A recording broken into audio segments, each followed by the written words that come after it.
right, good morning, everyone. I want to start off by going over the topics on your test. See if you guys have any questions. I have this summary or this test topic sheet under today's link on my website. So first thing is being able to do Riemann sums, table of values. So we saw that on the quiz where you had a table of values and you have to block off intervals to determine whether where you have width and height. So we'll practice a little bit with that today on this worksheet that I have under today's link as well. So left, middle, right rectangles, being able to do approximations using trapezoids. But I want to talk about how when you go through a derivative and integral process, your units of measure is going to change. Okay, and just a quick example of this, and we'll talk about it a little bit more. Think about position, velocity, acceleration. Right? Positions derivative is velocity. Velocity's derivative is acceleration. But each time you go through those processes, your units are changing. Right? Meters becomes meters per second. Meters per second becomes meters per second squared. Same idea, if I take the antiderivative, all those units are going to change as well, but we're going to lose that rate as we go up the chain, right? Meters per second squared becomes meters per second. Integral of meters per second will take me up to meters. So I want us to explore that change in units of measure a little bit more detail today. The second topic, what we're going to focus on today in class as well, is let's get some more practice with our calculator. So position, velocity, acceleration. We're going to start with the velocity function, and you're going to be asked to find the displacement, which is just the definite integral. Find the total distance, which is just the absolute value of the definite integral. Velocity at a specific time. That just means I'm putting the velocity into the function. Acceleration at a specific time, that's just finding the derivative of velocity at a time. So we're going to use that Math 8 feature, that NDeriv feature on our calculator. Final position equals initial plus displacement. Determining increase, decreasing speed. Compare signs between velocity and acceleration. Determining increasing, decreasing velocity. Just look at acceleration. Determining when the particle changes direction based on the velocity graph. So we're looking at the change of sign on our velocity graph. So we're going to practice with this. I underlined this because we haven't had a chance to see this yet, but we'll practice on our calculator today.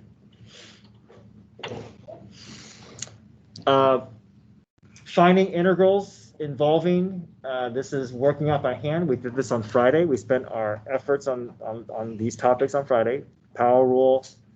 Integrals involving trig rules, use substitution with change of variable, definite integrals involving use substitution, where you have two methods, right? Either you convert the bounds, or you get your antiderivative in terms of x, then you use your original bounds. Reading and interpreting a velocity graph. I think we'll have time to do one of those in class. Okay. Even, odd functions, second fundamental theorem of calculus.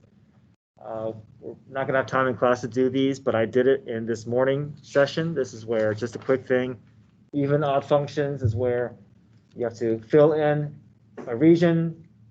If it's even, you're going to create a mirror image on the other side, and then fill in the gaps, and then total up the values, right? Odd functions is where we're creating equal but opposite on the either side of the y-axis, and then we have to total those up. So I did this in the help session this morning, and I'll have additional help sessions if you want me to go over this, or you can watch the video. Okay. And second theorem. So second theorem is exploring that relationship between derivatives and integrals and how they kind of undo each other. So applying these integral derivative rules here, we know that the process will cancel each other out. The upper bound gets plugged into the function, but then there's still the residual effect of the derivative on the upper bound. So we did some examples in my help session this morning, but I'll be available this afternoon and fifth period during lunch if you want me to go over some of these problems with you as well. And an average value theorem, which we'll see today as well. Okay. Bring your calculators, open notes. Test is about 7-8 questions, 2.5 pages. Okay, any questions that you guys have now about the test?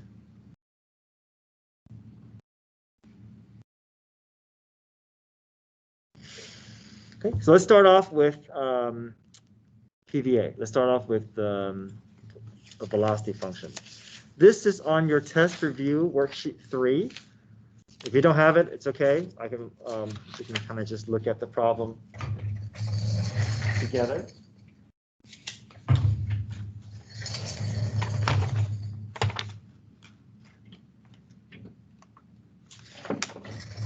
Yeah. It says test review at the top, but we're going to look at number 3 here. No, sorry, number 4.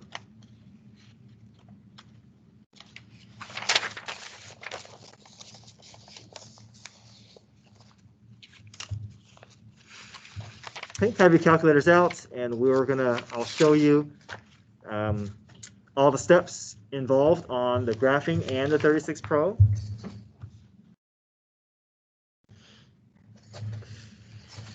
So we have a function, a velocity function.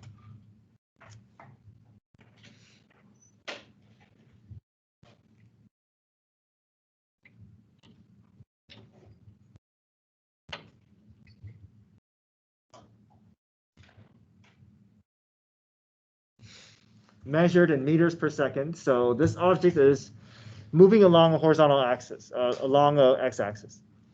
So it's doing a couple of things, right? It's over as time passes, it's either moving to the right, or it's moving left, or it's motionless. So part A says find the time when the object is motionless.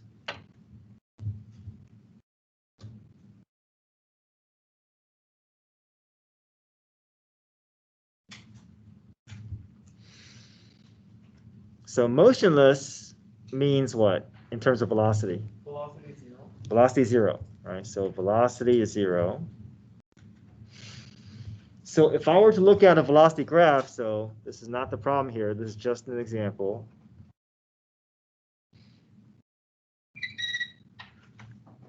If I have a velocity graph that looks like this, where am I looking for where the object is motionless? The x-intercepts. X-intercepts, right? So that's what we're going to do on our calculator. We're going to be looking for those x-intercepts. So the key thing I want us to remember is that x-intercepts of your velocity is the location of when object is motionless. Or in other words, when velocity is 0.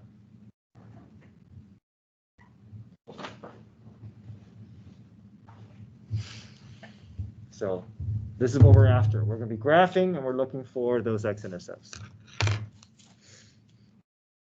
Now, on the 36 Pro, what's going to happen is you're not going to have a graph to look at. So the best thing that you can do if you have a 36 Pro is we're going to be putting this function into a table of values, and we're just going to observe when the velocity is actually going to change signs. So it's more cumbersome. It's not as clean as just being able to see a graph. So we're going to have to scroll through a bunch of values and see where it changes signs. And if it goes from positive to negative or negative to positive, at least we know that is where we can pinpoint and begin to look a little closer as to where that change, where that velocity is going to hit 0. So I'll show you in both calculators. Let's first put our velocity function into our graph using the graphing calculator. So make sure that your mode is radian mode. Go to y equals, and you're going to type in your function. 4 sine, but remember, your calculator can only handle x variable, so don't try to change it to anything else. So 4 sine of x squared minus 2x plus 2. And if you're in your 36 Pro, which I will go through more detail a little bit later, but you're going to go to table, edit function, and do the same thing. So table, edit function. Okay. But I'll come back in more detail with 36 Pro. I'm going to get through with the graphing first.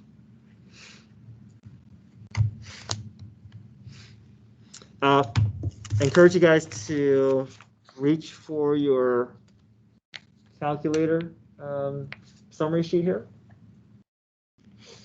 Now, once we have our function under y equals, we're going to graph it, okay? But in order to help us graph in a way that is kind of like a standard window, we're going to go to zoom 6. So if you do zoom 6, it'll take you to a 10 by 10 window, or I guess a 20 by 20 window. But we're going to have x and y axis kind of stretched from -10 to 10, and then from -10 to 10 on either axis. Kind of gives you a centered graph.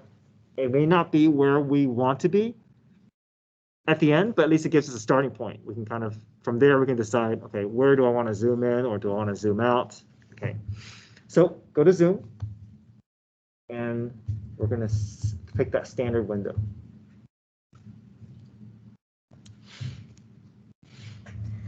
Okay. Your graph is going to look like a mess, but the problem is going to tell us where to look. Okay. Any questions so far with graphing? Are we able to get that graph to show up? Now, I will point this out here. Sometimes I see students not being able to graph because for some reason, I'm not sure why, but that plot for some students is highlighted. And if it's highlighted, it's not going to give you any, it won't produce a graph for you. So if it's highlighted and if you're getting this error message, you're going to go back to y equals, and you're going to unhighlight that plot 1. So you're going to go to that plot 1, hit enter, get out of it, and all your plots should be unhighlighted. Okay. All right, zoom 6. Any questions? Okay, I'll get to the 36 Pro later. Right now, I'm just going to focus on the graphing calculator. Now, if you look back at the problem, it says region from 0 to 4. So that's our focus. Our focus is from 0 to 4. So we only care about this little region here. So what we're going to do is we're going to just create a box in that region and make the calculator just zoom in that region. So zoom, select box, select zoom box. And let me show you what we're going to do here. We're going to scroll until we hit an upper corner of where we want to begin to draw our box. And I'm going to scroll to that upper corner. I'm going to hit enter. And I'm going to drag my line over. And you're going to see that box beginning to form. And once you drag it as far as you want to go, then you're going to scroll down. And then it's going to create a box, and then you're going to scroll all the way down until you create that box, and you hit enter, and then the calculator will just zoom in that region. So zoom 1. I'm going to scroll until I reach kind of an upper corner of where I want my box to be. And I want my box to be slightly to the left of 0 and slightly to the right of 4 because I want to see around my corners a little bit. Hit enter. And you can begin dragging that line, which will form the top part of your box. I'm going to go a little further than 4 here. Let's go down. So now you're just going to make the calculator look just in that region. Hit enter again. Any questions so far? Is anybody having trouble getting that Now, we're looking for x-intercepts, right? So we're just going to be looking for these points here. I see 1, I see 2, I see 3. After that third one, it's going to be past 4, so it looks like I'm only going to have 3 x-intercepts between 0 and 4. Okay. So let's just get some idea where those points are. And the way that we can get an idea is you're going to go to second trace. Just trace. Just hit trace. And now you're going to have a blinking cursor that's going to be somewhere on the curve. And then you're going to use your left and right arrow to kind of move along the path of the graph. So I'm just going to move along the path of the graph until it touches or gets close to the x-intercept. Sometimes it's not going to land perfectly on the x-axis, right? That should be hitting 0. But we have some idea, right? 2.46. It's close. We'll talk about how to get more accuracy because it's not landing right on the x-axis just by tracing. But let's just give some idea, right? So t equals 2.46 or 2.458. Keep scrolling. Another x-intercept looks like it's around 3.28, not perfect. Doesn't land right on the at 0. 3.28. And keep scrolling. The other one is to be really close to 4, not quite 4, but 3.87, 3.9, closer to 3. Let's say 3.87. Now we know that these are not accurate, right? These are landing really, it's close, but not perfect. But at least we have some idea, right? We have something to work off of. So are we good with just getting the approximation just by hitting trace and just moving our cursor along the path? Now, this is how we gain more accuracy. Go to your summary sheet here. And now we're just going to follow the instructions for finding x-intercepts. Okay, you go to second trace 0. And let me just give you a big picture as to what we're going to make the calculator. We're going to make the calculator find the x-intercept for us. But we're not going to place the cursor on the x-intercept itself. We're going to place the cursor somewhere to the left of the x-intercept. And then we're also going to make the calculator go to a point on the other side of the x-intercept. And once we have these 2 points identified, then we're going to make the calculator go and find that x-intercept between those 2 points. Okay. So you're going to hit enter 3 times. Once to set the left boundary, a second time to set the right boundary, and then the third time to tell the calculator, okay, everything is set. Now go and find that x-intercept for me. So go to second trace 0, second trace 0. So 0 means I'm looking for the 0. I'm looking for the x-intercept. Left bound. Okay. I want to go after this x-intercept first. So use your left or right arrow to move your cursor. And I'm just going to pick a point to the left of the x-intercept. It doesn't matter where. Just make sure that your cursor doesn't, make it where it's obviously to the left and not on it. Okay, so it doesn't matter where you are, as long as it's relatively close. Once you've found a point that you're comfortable with, you see that word left bound question mark? That means, okay, I'll have it set, hit enter. If you hit enter, now it's locked in. Now the calculator knows, okay, that's my starting point. Now it's asking for the right bound. So scroll to a point on the other side of the x-intercept. Doesn't matter where, but relatively close. Hit enter again. Now you set the right boundary. Now the calculator knows to look between the first point and the second point you entered. And then you see the word guess. Hit enter a third time. It's going to look between those 2 points that you gave it, and it's going to look for that x-intercept for you. 2.463. That's as accurate as our calculator is going to get. Now, this seems strange, right? 4e to the negative 13. What does that mean? That just means it's basically 0. It's basically a really, really, really small number. Might as well be 0. Okay. So that's our accurate approximation. 2.463 is better than this one here that we just did by tracing. And you'll repeat the process for the other values as well. I'll just go ahead and write them down, but we're not going to go through every one of those. You can kind of practice with that.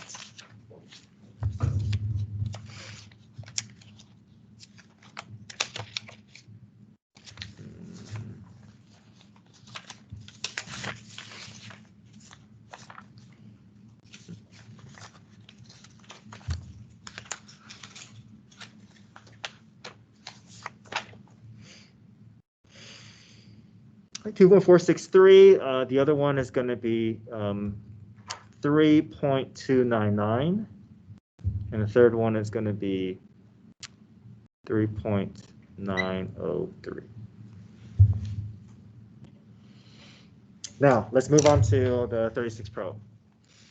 36 Pro, it's not going to be as clean. Well, it's going to be a little bit more cumbersome because we don't have the graph in front of us. All we have is a table of values.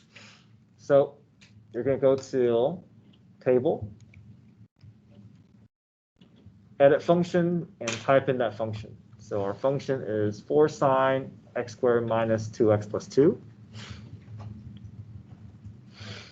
Hit Enter. Now, when you hit Enter, they're going to give you some information here, a start and a step. Okay, we're going to start at 0. And we're going to step by something that is relatively quick. Okay, so step is the interval that you want these order pairs to appear in. So right now, if I just do 0.5, it's going to just give me a table of values where it'll give me an order pair at 0, give me an order pair at 0.5, order pair at 1. It'll keep incrementing my x value by 0.5. It's not going to be very accurate, but it'll allow me to quickly scroll through and look for a change in signs. Hit Enter a couple more times, calc. Now we're basically displaying the y values of this graph, but obviously it's not as easy to see because you're seeing a bunch of numbers. But what you're looking for is you're looking to see when your velocity is going to change signs, whether it goes from positive to negative or negative to positive. And where it changes signs, you can kind of indicate you have an idea where that velocity 0 is going to occur. So I'm going to keep scrolling until I see a change in signs. Oh, there's one, right? Between 2 and 2.5, I see a change in signs. There must be a velocity 0 between 2 and 2.5. It's actually 2.46, but right now we don't know that yet. We just know that it's in that interval. Okay, we keep going. Is there a sign change from negative to positive? Yes, between 3 and 3.5. We know there's a sign change. We don't know where it is yet, but we know it's somewhere between. We don't know that's 3.28, but we do know that's between 3 and 3.5. Keep scrolling. Is there another change in sign? Yes, between 3.5 and 4. So we're expecting 3 x-intercepts. Right? Now, not very accurate, right? So how do we gain more accuracy with these order pairs? You're going to go back to Table, go to Edit Function again. Now, you know the first one is between 2 and 2.5, so I'm going to start at 2. But now I'm going to make my step smaller. As my step is smaller, I'm going to increment through more order pairs, but I'm going to gain more accuracy when I find that sign change. So let's go by interval of 0.05. Okay, 0.05, hit Enter. And again, we start at 2. So the nice thing about starting at 2 is you don't have to start at 0. You know the first one is going to occur between 2 and 2.5. So I'm going to just start at 2. I'm going to scroll through here. I have more order pairs because my interval is shorter. If I'm looking for that change in sign, there's a change in sign right between 2.45 and 2.5. Still not perfect. Let's see if we can gain more accuracy. So go back to Table.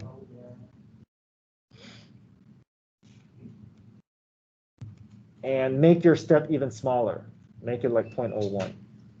But at least you know to start at 2.4 because you don't have to scroll through as many order pairs. So 2.4. Yeah, that's as accurate as I'm going to get from here. 2.46 between 2.46 and 2.47. Change in sign. That's close enough. You can say your first velocity zeros at 2.46. And obviously you can gain more accuracy if you keep making that step even smaller, 0.001. Right, but then you got to scroll through a bunch of more order pairs.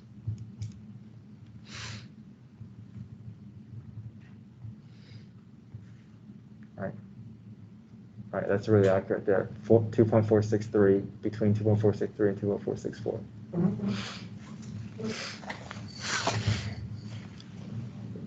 Okay, it's more cumbersome with 36 Pro, but it can be done. So we say that this is when the object is motionless at these time periods because velocity is equal to 0. Part B says,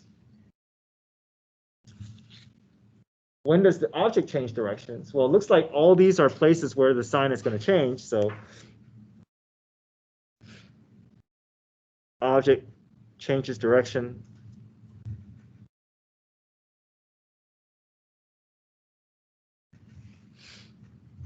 All right, we list out all the same t-values here.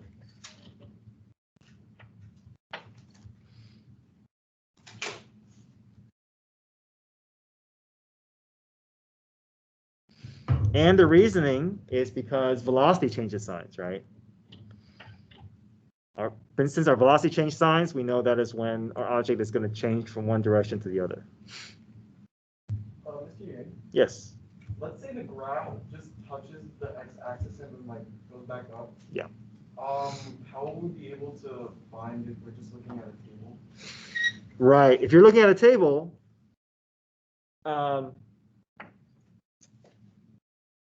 you're going to, if you don't see a sign change, then it's not going to show up in your part B. But yeah, it's harder. It's harder with 36 Pro. You know it's going to get close, but right. So if it just bounces off it without sign change, we're not as able to see it. But on the test, if I give you any velocity 0, it'll be at a sign change. Okay. Yeah. So the restriction of 36 Pro, which is not able to do as much. We don't see the big picture as well compared to the graphing calculator. Okay, part C. Find the velocity at 3 seconds. So all we're doing is we're just plugging 3 into the velocity function. So no derivative here. We're just going to find velocity at 3. So we have that feature where we can plug it by hand, or we can make the calculator call it. So we do vars, y vars.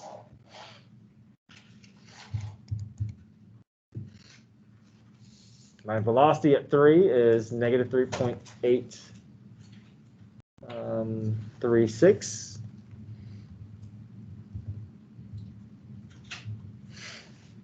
If you want to use the 36 Pro, call your function under table. So table 1, plug 3 in, same answer. Any questions so far? Part D, find the acceleration at 3.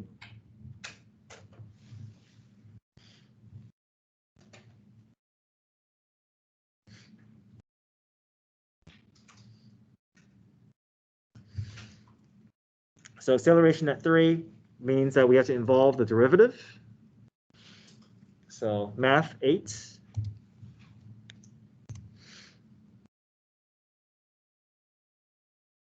Derivative of the function at 3. 4.539.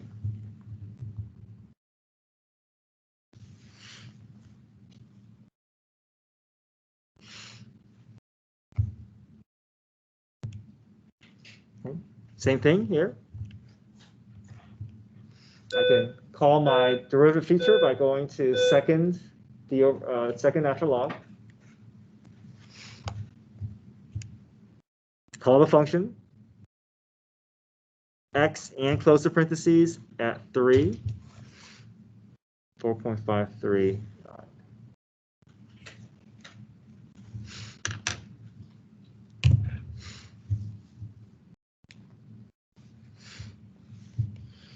So now part E is asking, is the speed increasing or decreasing? And how do we determine increasing, decreasing speed? You see velocity and acceleration are the same sign. Same signs, right? Same or opposite signs. In this case, different signs, so speed is decreasing, right?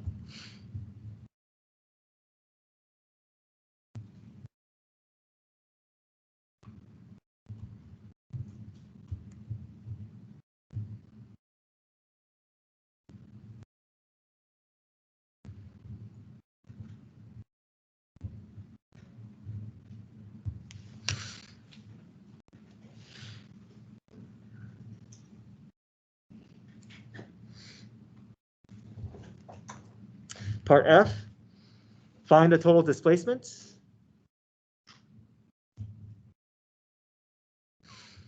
Between 0 and 4. So part F, find the total displacement from 0 to 4 seconds. So displacement is just definite integral, right? Definite integral,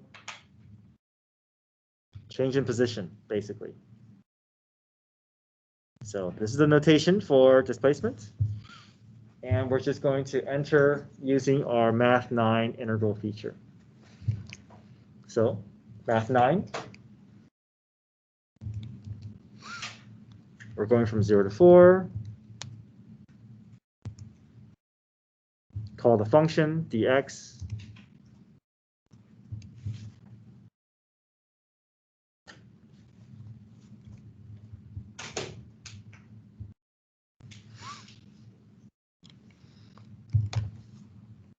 Displacement. Use the second E to get that integral notation show up. From 0 to 4 as well. Call the function under table. X, closing the parentheses.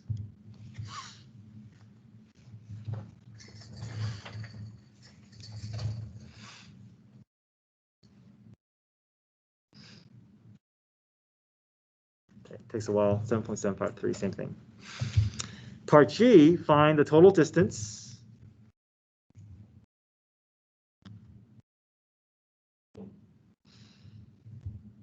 Very similar to displacement, it's just now we need absolute value bars.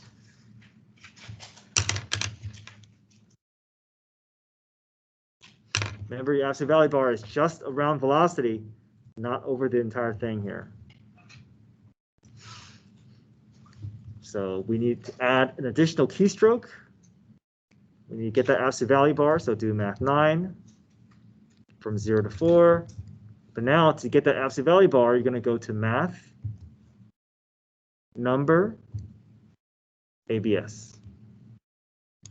Same keystroke between your 36 Pro and your 80 and your graphing calculator. I'm going to enter in the function here. Oops.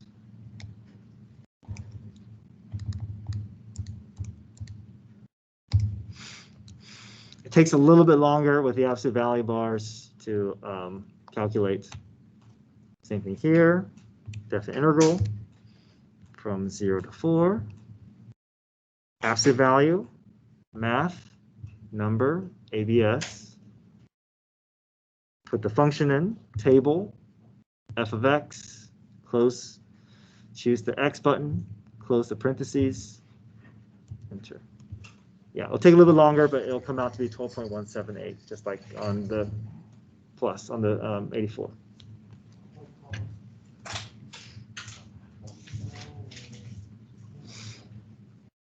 Yeah, it takes a while. Takes a lot longer on the scientific than on the graphing. Okay. Any questions? This is what you're responsible for on the PVA problem.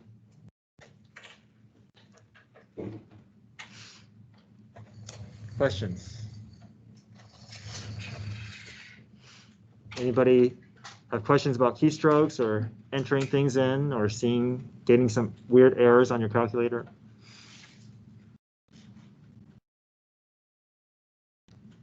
Okay. let's look at the Riemann sums table of values worksheet. It says worksheet 4 at the top.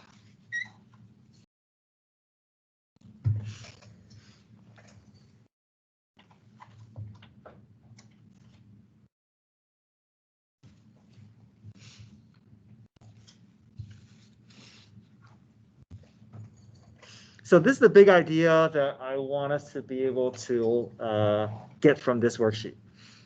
The important key point here is when you're applying or approximating a calculus process, whether it's derivative or integrals, your units of measure is going to change. That's important. Okay, we need to understand that your units are going to change. Let me give you a quick example before we get into this, something that we understand, that we know how to do.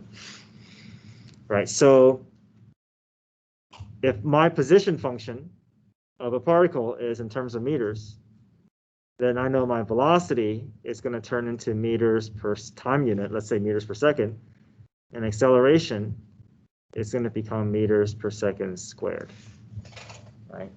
So let's say I gave you velocity to begin with. If I ask you for the derivative, it's going to turn into acceleration. And notice that through acceleration, we're going to add another level to that rate. So it's going to be meters per second, and that's why it's meters per second squared. But if I turn around, if I find the antiderivative, the integral of v of t, that's going to bring me up to position, and my units of measure, I'm going to lose a rate. I'm accumulating velocity over a period of time, and it's going to bring me back up to meters. Right, so integral, you're losing a rate. Derivative, you're going to keep adding a rate. Right, so a lot of times we're going to be starting here, and I'm going to be asking you how the units are going to change if we go in one direction versus the other. Okay, all right, let's talk about this problem now. Hot water is dripping through a coffee maker, filling a large cup with coffee. The rate that water in the cup is changing. So technically that water is becoming coffee, but the rate that water in the cup is changing is given by the C of t, where t is measured in minutes. Select the values of C of t measured in ounces per minute are given in the table above. So let me just talk about what this table is giving us. So at 0 minutes, no water is being added, so there's no rate.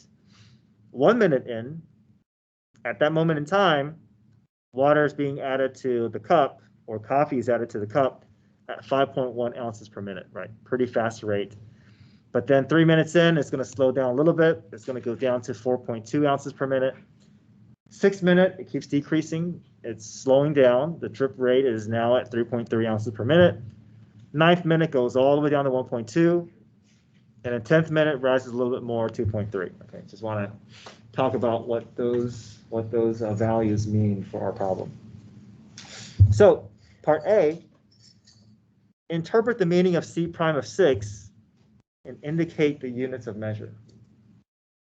So if C of t is ounces per minute, then we expect C prime to be what? Ounces per minute per minute. Good, ounces per minute, or you can say ounces per minute squared, right? The units will change. Now let's talk about, what does that mean? What does that mean? So this is telling us when we find that value, it's going to tell us how fast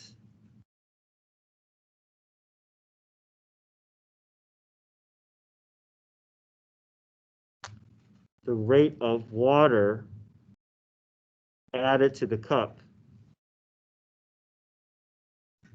is changing at t equals 6. So you see that rate of water is the unit that I was in, but then I'm doing the rate on top of it. So you see the word fast and changing. So I'm doing the rate on top of this initial unit, right? So how fast is the rate of water added to the cup changing at t equals 6? That is the value that this number is going to tell us that information. And the units of measure, you guys mentioned it, ounces per minute squared.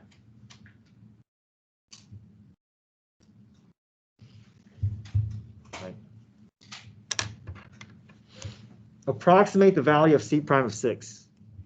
We don't have a function. We can't find a derivative. But we do have a table of values. So derivative is just a fancy word for what? Find slope, right? We don't know the exact rate of change, but we can pick points around it and at least have some approximation. The best that we can do, you can choose these 2 points, you can choose these 2 points, you can choose these 2 points. As long as you pick points around 6, that's the best we can do.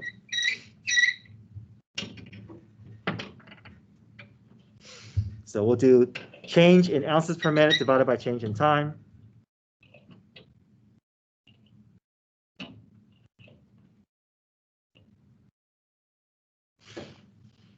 And now we're actually able to achieve some approximation, right? For part A, we just want to know what the number is going to mean, but now we're able to find that number. If your value is a little bit different than mine because you're using different order pairs, that's fine.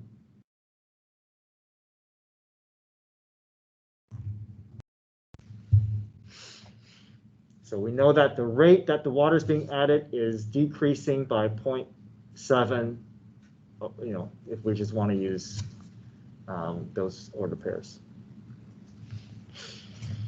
Okay, so units change on the derivative side of things. Units is also going to change on the integral side of things. All right.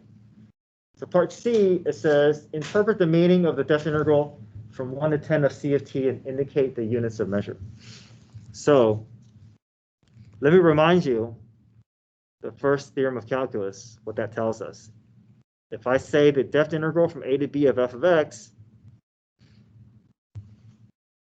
I'm going to put this through the antiderivative process, and it's going to turn itself into uppercase f. And then once I find the antiderivative, I'm just plugging upper and lower bound in. That's the general formula. Okay, let's adapt it for this one here. Integral from 1 to 10 of lowercase c of t. If I push it through the antiderivative process, then lowercase c will turn into uppercase c, and then I can plug in my upper and lower bound into my antiderivative. Okay, so right now it's still in notation form, but at least it's more descriptive. Now let's explore this here. Lowercase c of t started off as ounces per minute. If we push it through the antiderivative process, what is uppercase c now going to be in terms of? Ounces. Okay. So let's think about that. Ounces here and ounces here. Can you put into words, what is this information telling us? What is C of 10 telling us about our situation? So how many ounces are Okay. at 10? Okay, make it more descriptive. How many ounces, what? How many ounces? You're right. In the cup, right? Yeah. Okay. How much coffee is in the cup 10 minutes in? And this is? How many is in 1 minute? Okay. So what is C of 10 minus C of 1 going to tell us? How many were put in during the 9 minutes? There we go. How much coffee has been added between the first and 10th minute? This, if you can understand that, it's going to carry you a long way when you get ready for AP exam. They love to have you explore that. Do we really understand what this is telling us? So this isn't telling us how much is in the cup at any moment in time, but it will tell us how much is added to the cup between the first and 10th minute. So this tells us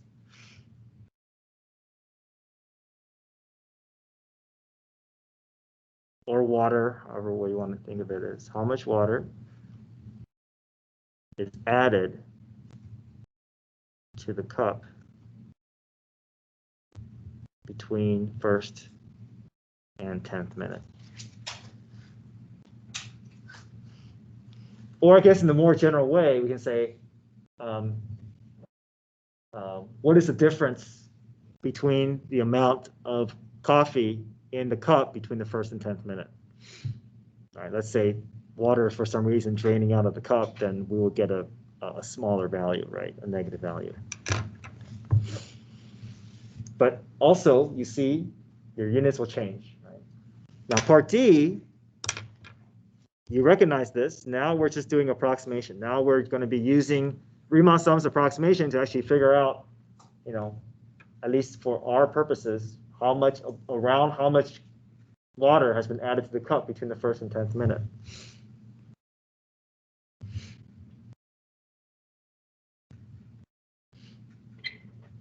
Okay.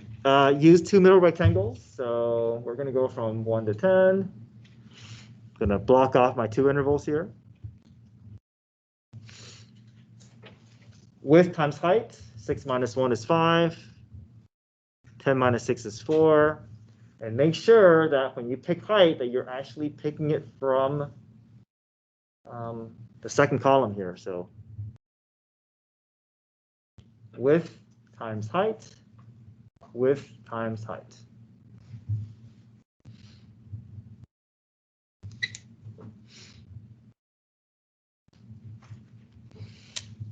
So 25.8 ounces is how much coffee is being added to the cup between the first and 10th minute. Basically, it's displacement, right? But it's displacement in the context of our problem. Part E, approximate the average rate of water being added. So we have to involve average value theorem.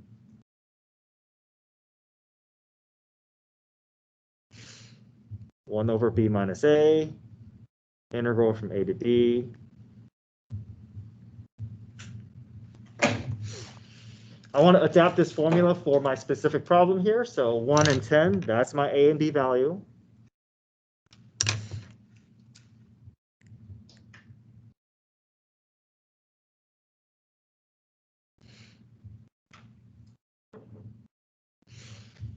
So 10 minus 1 is 9, so 1/9.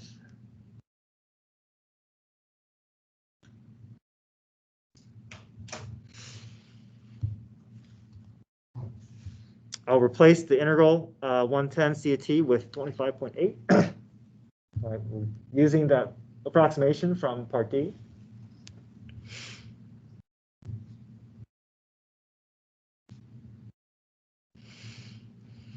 But this is going to give us the average rate of change, so we're going to come back to be in terms of ounces per minute here.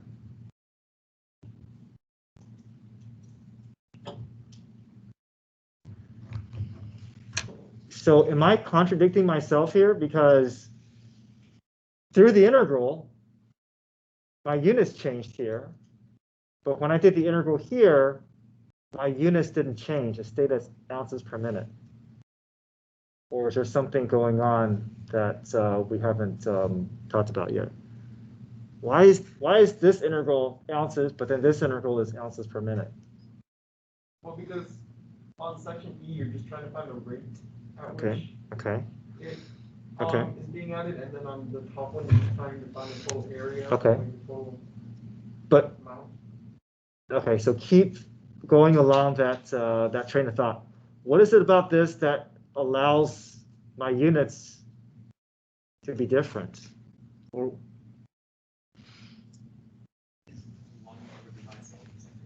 yeah, this is that 9 is in terms of what? What is this 9 telling us? Time, right? So it did turn itself into ounces, but then I'm dividing by time again, so I'm bringing it down back to that level. So it's ounces divided by time, which goes back to ounces per minute. So I want to just make that clear, right? That yes, I am not contradicting myself.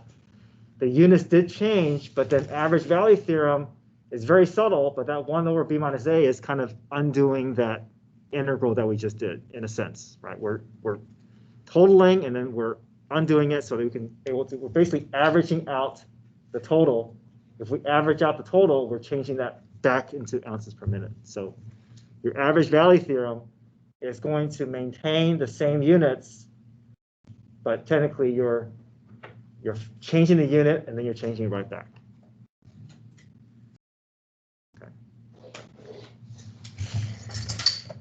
Guys, I know I'm going over a little bit, but I want to go over this last piece of type of problem. Oh, and then number 2 is in terms of position, velocity, acceleration. So I encourage you guys to work through this, or if you want me to work through it during help session, I can. The key is on the website, so I think this is a good way to kind of see if you understand these concepts. If you can work through this, check your answer. You should feel confident going to the test with these types of phrasing of problems. Okay, last thing I want to go over is one involving final position and initial position. So being able to interpret a velocity graph. So let me just go through this real quick. Okay. Let's say I gave you a velocity graph, and I told you that this object, there's an object that's moving along the x-axis, and we're told how fast it's moving, and we're told how much ground is covering in each interval. So we have to make some adjustments, right? These represent area, but displacement, these are going to be what? Negative, because below the x-axis. So positive means moving right, negative is moving left, below the x-axis. So if I give you the area, you're going to change the sign, right? If it's below the x-axis. So we know this object is going backwards, stopping, moving forward, stopping, moving backwards. But I'm going to ask you for find a final location if I give you the initial position. So if we're starting at position 4, after all that movement, where is this object going to end up on the x-axis? 12 seconds in. Now you can probably do this without, just by kind of adding and subtracting from 4, but I want you to show me integral notation. So this is the formula I want you to use. Final position equals initial or given position plus displacement. Okay. The formula is on your formula sheet here. X of B is equal to X of A plus displacement from my starting point to my ending point. How much progress did I make between my starting point and ending point? That's displacement. So if I want to find final position, I'm looking for X of 12. And I'm going to start at X of 0, and I'm going to bridge that gap between 0 and 12. Okay. I want to see that notation in your work. So X of 0 is 4, so I'm starting at location 4, and I'm going to be subtracting, adding, depending on what the area gives me. So we look at the graph. We're going left 2 units, we're going right 9 units, we're moving left 3 units. So that's the amount of movement, but I'm going to anchor that information to my starting point so that I know where I end up.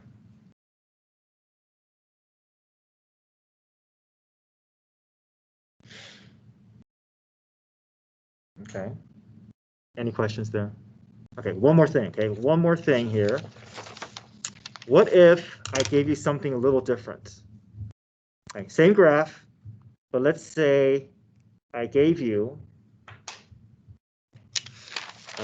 X of 8 equals 6. And I asked you to find X of 0. So this is a little strange because we're going backwards, but we're going to follow the same formula, okay? Same formula here. Final position equals initial plus displacements. But now my final is going to be X of 0, so I'm going to follow the formula as I see it. X of 0 equals, I got to start at X of 8 because that's all I have. That's my starting point. That's what's given to me. But how do I bridge the gap for my displacement? Where do I start? We're- Start at maybe 8. Good. So this is strange, right? We're starting at 8 and we're ending at 0. Now this is awkward, right? We don't want to read the graph going backwards, but we're following our formula to the T here. But is there a way that I can maybe rewrite this so that I don't have to think, undo everything backwards in my head? Okay. Yeah, let's make the bounds easy for us to read.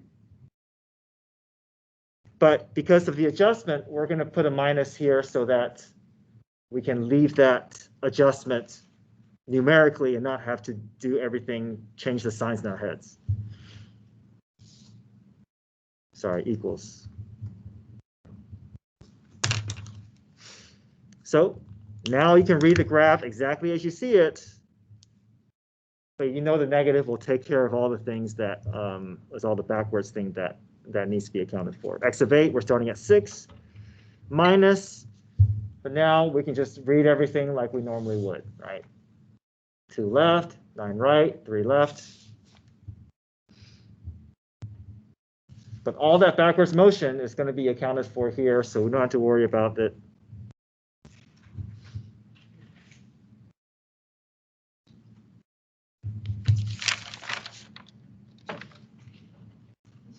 Would you include the 3 because the bounds are to 8? Oh, I'm sorry. I'm going from 0 to 8, so I am not involving that 0 to 12, right? Sorry. Yeah, so from 0 to 8, I'm only doing up to this point. Sorry. So negative 2 plus 9 is 7. And so I'm only going to be at negative 1. Thank you. Okay. But the biggest mistake that I see when we're going backwards is remembering that these numbers have to match. When you initially set up your problem, I know it's weird, but you got to make those match. And if later you want to change the bounds, you can change the bounds. But those numbers will have to match initially. Okay, I'll have a help session.